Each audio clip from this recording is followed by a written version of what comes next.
Alright guys, so here we're starting off with some leg extensions. I do this in the beginning to really warm up my knees and to lubricate the joints, get a lot of blood in the quads for the heavy sets coming up like squats and leg press. This is great just to get your mind into the workout and just get it going. And a lot of people focus on quads in the beginning. You can warm up your hamstrings first or quads. I chose to warm up my quads along with my knees today for first thing, and I know I'm going to go a little heavy on squats, so it's just to prevent injury and to really target the muscle and build that mind-muscle connection with the quads, so when you do the heavy squats or leg press, it's going to pop more and the muscle will bulge and it'll grow. And you guys, everyone out there, it's all about preventing injuries when you're doing heavy legs in any exercise. Always have that in mind just when you're training. Alright, we're jumping over to the leg press here, and I do leg press a little different. I like to do one leg at a time. I feel that I can just target it and focus on the muscle better, for the quad along with the hamstring, but I just feel that I get a better connection doing one leg at a time. And you see here, I'm going parallel as low as I can here. You don't have to go all the way down. I do think the lower the better, but I'm really feeling it here, and I'm using my hand, you see, to really guide my leg and guide my mind to connect with that quad, and I can feel the quad moving. And that's really the whole thing with working out, y'all, is just getting that muscle and mind connection to the point where you can activate that muscle consciously, and you are in control of that muscle and its growth. And switching over to the other leg here, I try to keep everything balanced on each side, everything equal, so one leg isn't growing bigger than the other, or isn't growing in different areas more than the other one. And here, getting a little gassed. It's only one plate on each side. See, when you're doing one leg, you're not going to be doing a lot of weight, and you don't really need to, because one leg's doing all the work. And trust me, one plate is good. I do 2 plates sometimes, but one plate is good for here sometimes. And I'm doing, like 20 or 25 reps on each leg, so that's all I need. And we're still in the beginning of the workout here, so again, still kind of warming up and just getting everything lubricated and everything filled with blood.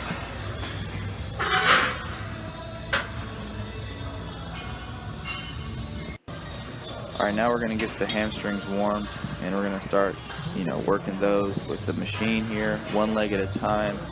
Again, I do like to do everything one leg at a time if I can.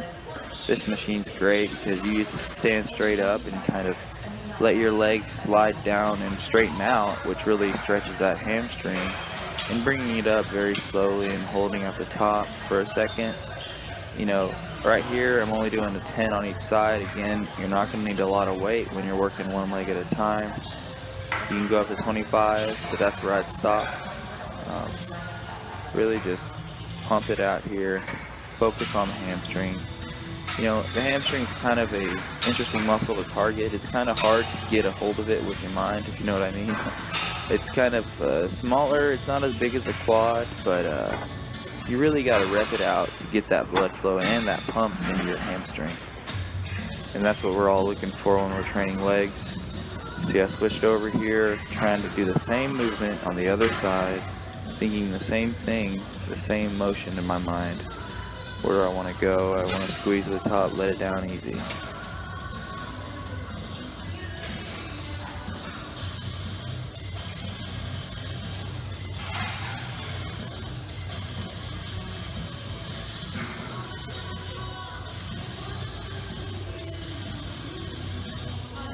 Again, about 20 to 25 reps. Even 15 reps is fine. I consider anything above 15 high rep, and then below that is going to be your lower rep to mid rep range.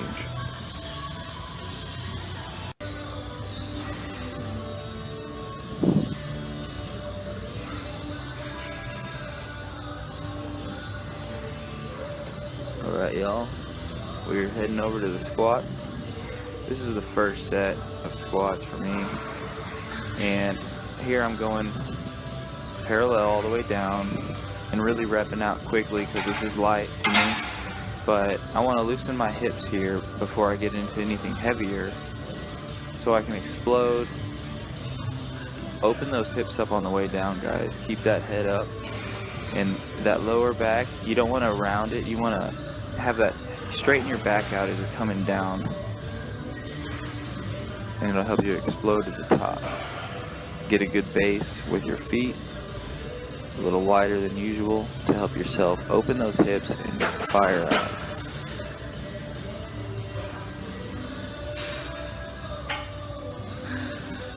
Alright, y'all, here we're going with the second set, 225, 2 plates on each side. Same thing, get your mind right, get a good stance, get a good base. I'm feeling my hips out here. I'm coming down. Really fire through the hips and the glutes to get yourself up. You know, as low as you need. I go about parallel here, my legs.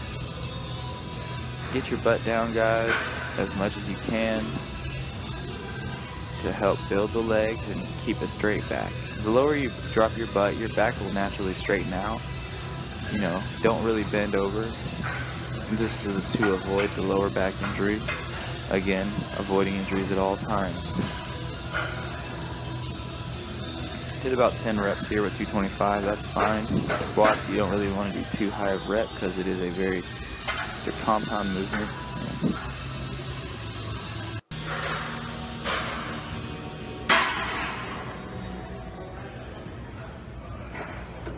Alright, here we go. We're doing straight leg deadlift after the squats.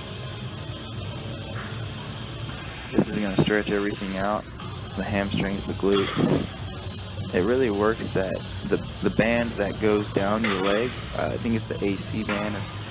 It's the indentation between the quad and the hamstring on the outside of your leg, and this really brings that out, that line that goes down your leg. It looks really good, and these straight leg deadlifts bring that out. Along with, they'll top off your glutes if you squeeze at the top. See, I'm letting the weight take me all the way down, keeping the legs as straight as possible, just a slight knee bend, nothing crazy. You don't, it's hard to keep the legs totally straight. I don't believe that you should. Just as straight as possible to where you feel it on the back side of your legs, hamstrings, and glutes. This also activates the lower back. I noticed that during this set that when I was feeling it in my lower back. I only do about 135 on this exercise because I don't feel like we need a lot of weight to get a good workout with this. Right, here we are.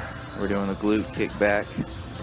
This also is a great leg workout, not just for glutes, but I feel in my quads and my hamstrings, but more so quads. If they're already pumped and burning and you do this, the quads you're gonna be feeling it. But guys, this is a very popular one, especially for the ladies. But guys out there, don't be afraid to do this, because girls like butt too. And it really is great for overall leg development, because you don't want to be lagging in your glutes when you have a big quads and hamstrings. It won't look right. This is a great workout to just round out the legs and get everything tied in nicely. Again, this is one leg at a time. We're going to perform the same motion on each side as best we can without sacrificing form. You see, I started off with light weight here, and I move up gradually every set in weight. I can get up to about 125 pounds on this one. I've been doing it a while, so this is a safe machine to use. Just keep that knee kind of close to your body. Don't let it flare out on the way out. Keep it in, and it'll really target the glutes. I like to hold for a count at the end of the rep. See there? I kick it back, hold for a sec, just to feel it out and let it come back. Alright guys, we're going to the hip abductors here. In this version, where you're pushing on the outside, is going to target your glutes and of course the hips. But the glutes really fire when you have the knees flaring out here. And you know, what you want to do is you can sit up in the chair a little bit to keep your pelvis under you. You know, don't be bending forward, just keep it straight back with the pelvis under you. And then as you squeeze out, the glutes will fire, and you're really going to feel this one, y'all. It's great for the ladies, for men. You know, when in training legs, we can learn a lot from women. They have a lot of great ideas with leg workouts, and of course they have no shame. And a lot of guys are worried about that, but guys, it doesn't matter. You know, we all have legs, we all have the same muscle groups, so let's just train them. And here I switch to the inner motion, and this is all inner thighs here, guys. It is working your hips, of course, but man, this is going to grow your inner thighs, and I felt them burning during this set. Really tie in the groin area, you know, and strengthen that as well. There's a serratus muscle, or not a serratus, a psoas muscle down there, and this helps to loosen it and really get some blood flow in that area to allow for better movement, flexibility, and actual thigh gains. You do this one for a while, y'all, and you will notice your legs are bigger because of that inner thigh is a big muscle, and it's pretty easy to target with this one. Alright, I just wanted to do a little bit more hamstrings here. We went for the leg curl machine. This one's a classic, one of my favorites. I just start out light always, really to rep it out, because on this one I kind of have to get used to it. So the first 1 or 2 sets is light, really to loosen up the knees as well, and just get my mind-muscle connection good for the heavy sets. You know, you can hold it at the top and really just squeeze those hamstrings, y'all, and you're going to want to focus on this one because it's going to get hard, but you're really going to find your growth in those last 2 to 5 reps, and those are going to be the harder reps, and you'll notice that as you get heavier and heavier. Alright, y'all, I didn't want to leave out calves here, so just wanted to finish off with some calves. Really squeeze. Start out light, just like hamstrings, guys, in anything. Start out light, get that motion in, and then add the weight. Don't start off with too heavy a weight, because your range of motion and your form never got to the point where, you know, you were comfortable. You didn't get that mind connection with your form, so you're not executing your reps as well. And on these calf machines, this seated one, or even some standing ones, or the alternate ones, I always play around with my foot position, with heels pointing in or heels pointing out, to really target different areas on the calf. So I believe on here I'm going to go with my toes slightly pointed, my heels slightly pointed in, and it's really going to work the outside of that calf, as you can see. And after about 10 reps there, we switch over to doing heels on the outside to really cap off the inner calf. See, at the end there, I was just repping them out because it got hard, and guys, just pump these calf workouts out. We're going to go here again, change the footing up a little bit. This one looks like we're doing more of a parallel, normal stance. Yeah, guys, this is the end of the workout. I'm really just trying to pump the calves, because you don't want to forget those, and you know, for the overall leg development, they'll help everything pop out. I hope y'all enjoyed this video. If you liked it, please subscribe and click thumbs up on the video, and also check out the supplements linked below this video if you're interested.